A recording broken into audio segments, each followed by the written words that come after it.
Hello everyone, welcome back. Today we're going to make this spotlight that you see on the screen right now. And we're also going to have a rectangle. Any kind of media will do, whether it's video or stills. We're going to make a macro at the end, and it'll be saved as an effect. Put our playhead over the clip that has nothing on it. Go to Fusion.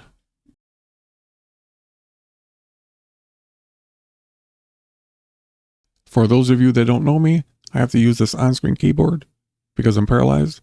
I cannot use my hands and arms. I put it out there every time because they'll sometimes question me why I have it up there in the way. With the media in selected, get a mat control. With it selected, go to the inspector, under garbage mat, and select invert.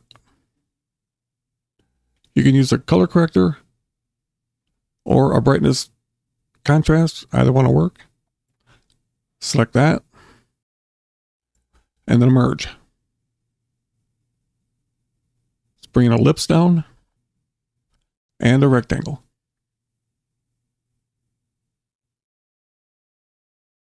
This here, you want to right click on it, bring it down above the mat control, and drop it in the garbage mat. Like that. Now I'll show you why I inverted it. If you look at the screen right now, you'll see why.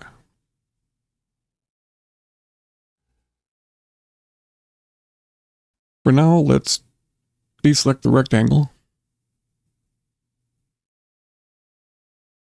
so we can see the ellipse only. We have to get these set up because we're going to make an instance with both of them. Right now, if you move either the width or the height, it won't stay symmetrical. So we'll make an expression, and then it will. Right click on the width, expression, grab the little plus sign, grab the pick whip, bring it over the height, and let go. Now it'll move symmetrical.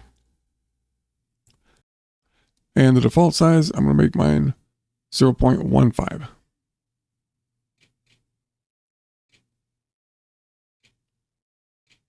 Now let's deselect the solid on the ellipse. Go back to the rectangle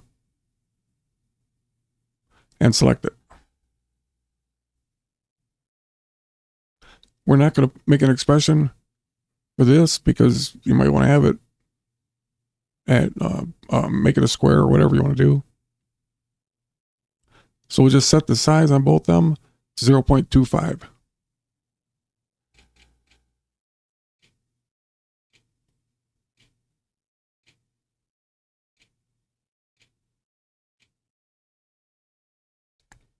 Let's go back to the ellipse and select solid. Let's make a copy of both these. Highlight them both, right click, copy, click away right about here, right click and paste instance.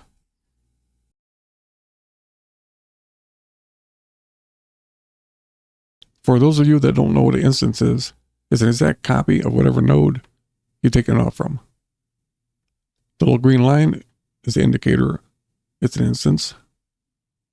And everything highlighted in green in the inspector indicates that it's still coupled to the original node. So if you move or change the value in anything, it'll do it in both. We're going to de-instance the solid. Even though there's no green box, it's still connected to the original node. So right click solid and de-instance. Uncheck it.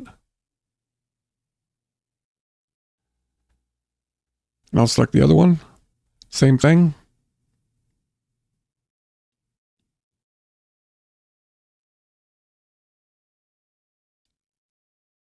Get a background.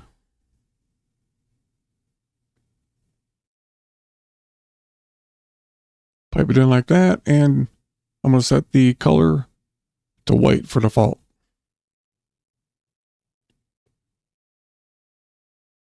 Connect that to the mask or the brightness contrast. Select the brightness contrast and set the gain to 2.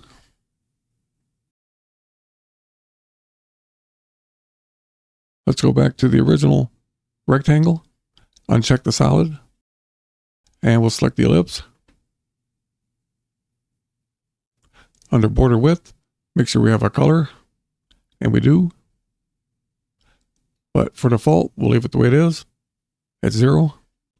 Select the merge.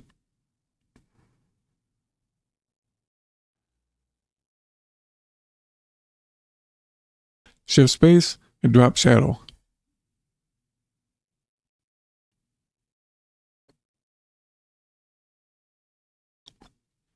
Bring the media out, down, media in, down. Get another merge. Pipe the media in to the background of the merge and drop shadow into the foreground, which is the green. And connect the media out, and you should have it up there on the screen. Let's rename the background to color.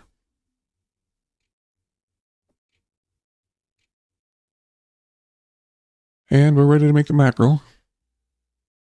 Make sure you have the rectangle turned off and the ellipse on. We have to put a pipe router in here. Hold the Alt key down and click on the line, either one of them.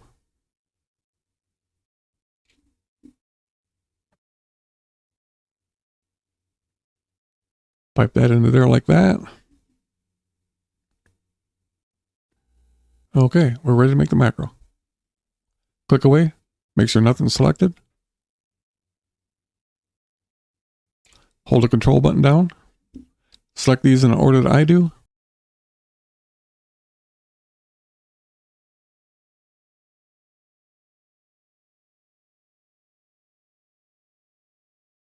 Then hit A on the keyboard. Keep the control button down. Deselect the media in and the media out.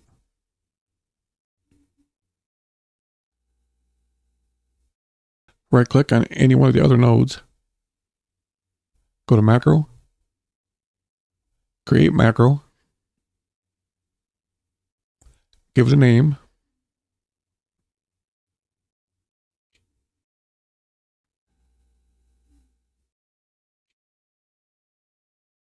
Okay, follow along. On solid, clear it and put in ellipse.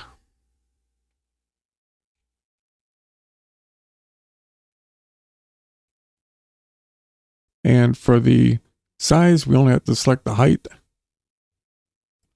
Actually, you don't want to select the width.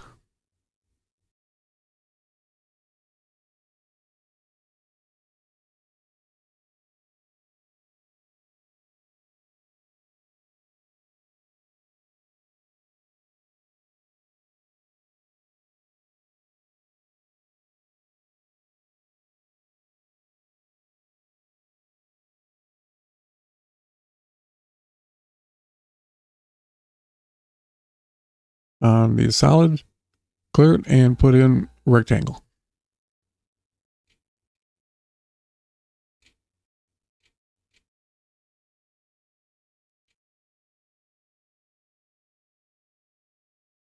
Brightness contrast, we only need the gain. And we'll clear that and put in brightness.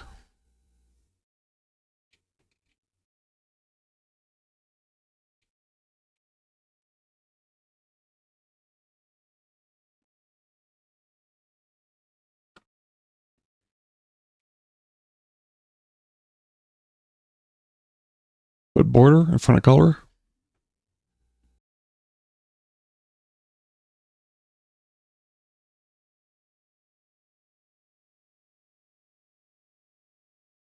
On an effect, you have to have one input and one output. Pipe router is the input. and the merge is the output. If it's anything that's already orange, indicates that there's something selected in that already. The ones that are white, there's nothing selected. I'm going to go to File, Save as Group. It takes you to Macros, but go to Fusion instead.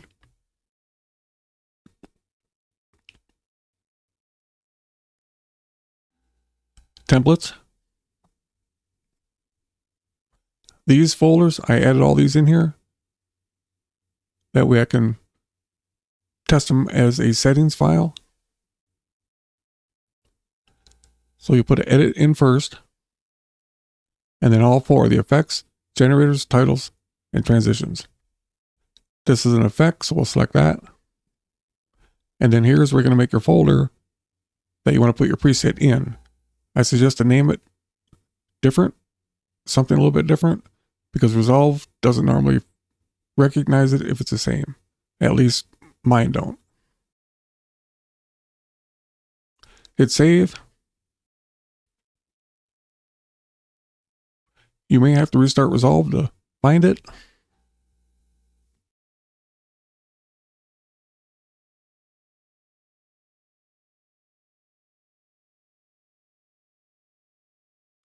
Bring it over and drop it on.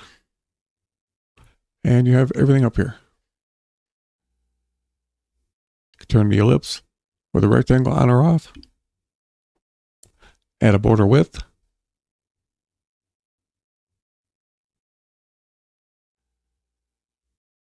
And a border width for the rectangle.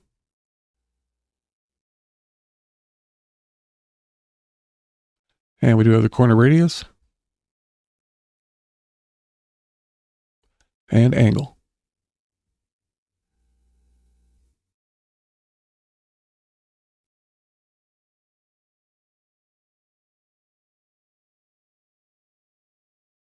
Well, there you go. Thanks for watching, and I'll see you in the next one.